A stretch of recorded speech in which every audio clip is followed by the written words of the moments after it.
DA নিয়ে আবারও খুব গুরুত্বপূর্ণ আপডেট। তো ভিডিওটি ১ সেকেন্ডের জন্য স্কিপ করবেন না, পুরোটা দেখবেন।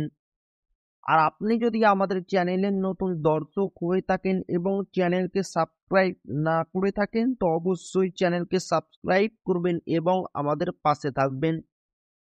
তো ভিডিওটি শুরু করা যাক।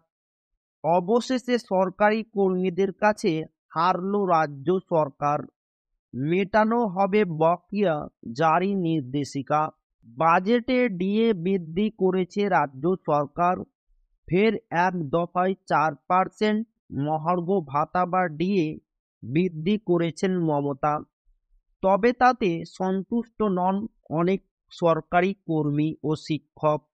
তাদের দাবি কেন্দ্রীয় হারে ডিএ দিতে হবে। এই নিয়ে আন্দোলন বিক্ষোভ চলছে। এরই মধ্যে বড় খবর সামনে আসছে। রিপোর্টে দাবি করা হচ্ছে সরকারি প্রাথমিক শিক্ষকদের এবার থেকে পে স্কেলে বেতন দেওয়া হবে। সম্প্রতি পূর্ব মেদিনীপুর জেলার প্রাইমারি কাউন্সিলের তরফ থেকে একটি নির্দেশিকা জারি করে বলা হয়েছে শ্রেণীর পে স্কেল সংক্রান্ত যাবতীয় নথি দিতে হবে।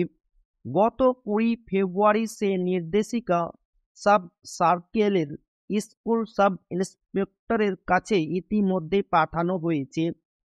আসলে অলোক কুমার মাইতি এবং অন্যান্য বনাম রাজ্য সরকারের মামলার প্রেক্ষিতে এই নির্দেশিকা জারি হয়েছে।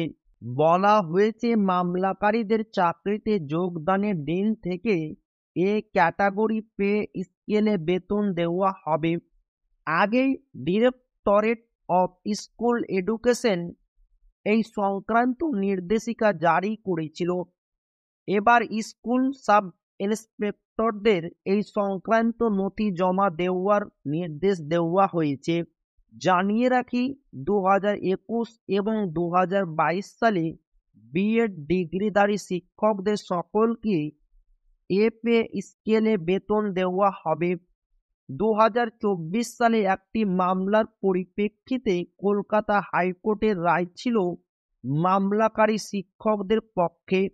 সেই মতো ডিরেক্টরেট অফ স্কুল এডুকেশনের তরফে এই সংক্রান্ত নির্দেশিকা জারি করা হয়েছিল।